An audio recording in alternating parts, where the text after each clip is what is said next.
अस्सलामु अलैकुम वरहमतुल्लाहि वबरकातुहू। सुनो मोहतरम बुजुर्ग और दोस्तों, गौर से तवज्जो से दरूद शरीफ पढ़ें सल्लल्लाहु अलैहि वसल्लम।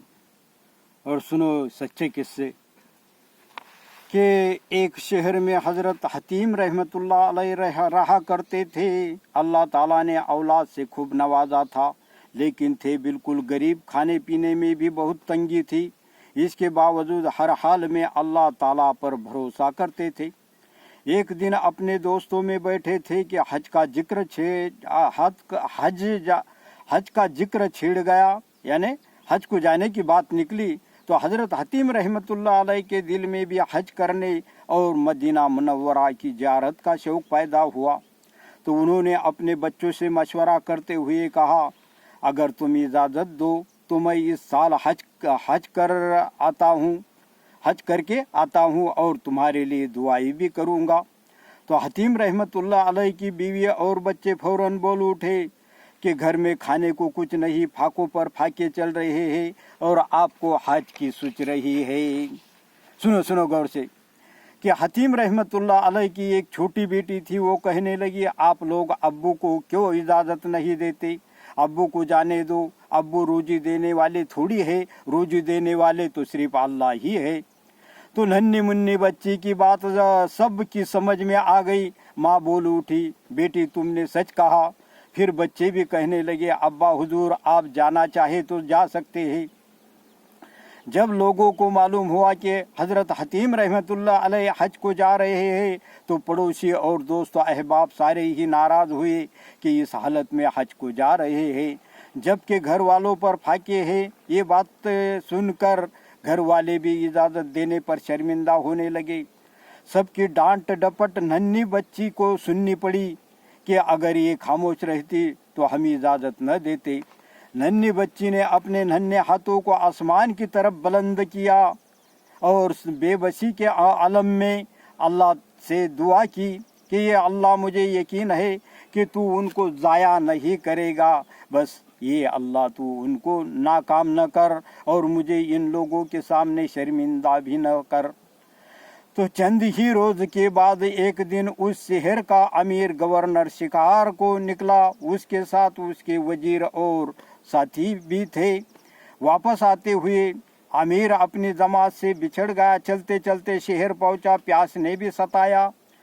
जिस घर के सामने उसने अपनी सवारी को रोका, वो हतीम रहमतुल्लाह अलैह का घर था। अमीर ने दरवाज़ा खटखटाया और कहा, तुम्हारे शहर का अमीर तुम्हारे दरवाजे पर प्यासा खड़ा है, पानी पिला दो। तो हतीम रहमतुल्लाह अलैह की बीवी ने जब सुना तो दिल में कहने लगी, वो मौला के वाह मौला, तेरी भी अजीब शान है। हमने भूखे रात गुजारी और शहर का अमीर हमारे दर का सवाली। फिर उसने एक अच्छे से कटोरे में पानी दिया और साथ ही साथ माजरत भी की कि ये हमारे अमीर की शान के मुनासिब नहीं है। अमीर ने पानी पिया, लेकिन पानी की मिठास और शीरनी महसूस करके अमीर ने कहा, यकीनन ये किसी बड़े ओहदेदार का घर है। उन्होंने कहा, नहीं, ये तो अल्लाह के एक नेक और गरीब बंदे का घर है जिसका नाम हतीम है। इतने में अमीर के पीछे पूरा लश्कर पहुंच गया।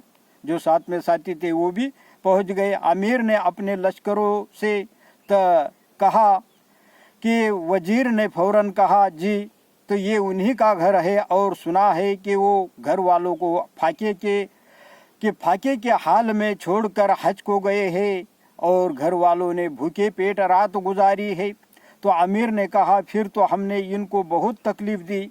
ये कहकर अमीर ने अपनी कमर से सोने का पट्टा खोला और हतीम रहमतुल्लाह अलैह के घर में फेंक दिया और ऐलान किया, जो भी मुझसे मोहब्बत करता है वो भी ऐसा ही करे। चुनाचे सब ने ऐसा ही किया। वजीर ने कहा, ये घर वालों, मैं तुम्हें अभी इनकी कीमत ला देता हूँ, ये सोने के पट्टे मुझे दे दो। फिर वो दौड़ा हुआ दरबार पहुँचा और बहुत सा माल लेकर वापस लौटा और हज़रत हतीम रहमतुल्लाह अलैह के घर वालों को यानी उस सुनने के पट्टों की पूरी कीमत अदा कर दी। تو ننھی بچی نے جب یہ دیکھا تو زاروں قطار رونے لگی. گھر والوں نے کہا بیٹی تم کیوں روتی ہو, تمہیں تو خوش ہونا چاہیے تھا, اللہ تعالیٰ نے اپنے فضل سے مدد فرما دی ہے. تو ننھی بچی نے بڑوں سے بھی زیادہ بڑی بات کہی, امی جان میں اس لیے روتی ہوں کہ رات میں ہم بھوکے پیٹ گزاری, کیا رات میں ہم بھوکے پیٹ سوئے اور امیر نے ایک نظر ڈالی تو ہمیں مالدار کر گیا. اگر خالق اللہ تعالیٰ ایک نظر رحمت ڈال دیتا تو آئندہ کبھی کسی کے حوالے نہ کرتا. اے اللہ تو میرے ابا جان پر نظر رحمت ڈال دے اور عافیت سے واپس لوٹا. تو حضرت حتیم رحمت اللہ علیہ تو اللہ تعالیٰ نے حج کے پورے سفر میں ان کی خوب مدد فرمائی. ایک امیر ان کے خدمت کے لیے ہر وقت تیار رہتا تھا. جب حتیم رحمت اللہ علیہ نے اپنے گھر واپس آئے تو سب نے استقبال کیا اور حتیم نے ننھی بچی کو سینے سے لگا لیا. آنکھوں سے آنسو بھی بہہ رہے تھے اور کہا ایک قوم کے چھوٹے دوسری قوم کے بڑے ہوا کرتے ہیں. تو پیارے دوستو, دیکھا آپ نے چھوٹی بچی کو کہ اللہ تعالیٰ کی ذات پر اس کا کیسا بھروسہ تھا. اسی طرح ہمیں بھی اللہ پر بھروسہ پورا بھروسہ رکھنا چاہیے. تو اللہ اپنے کو کہنے سننے زیادہ عمل کی توفیق نصیب عطا فرمائے. بس تو پھر لائک شیئر ضرور کر دو. السلام علیکم ورحمۃ اللہ.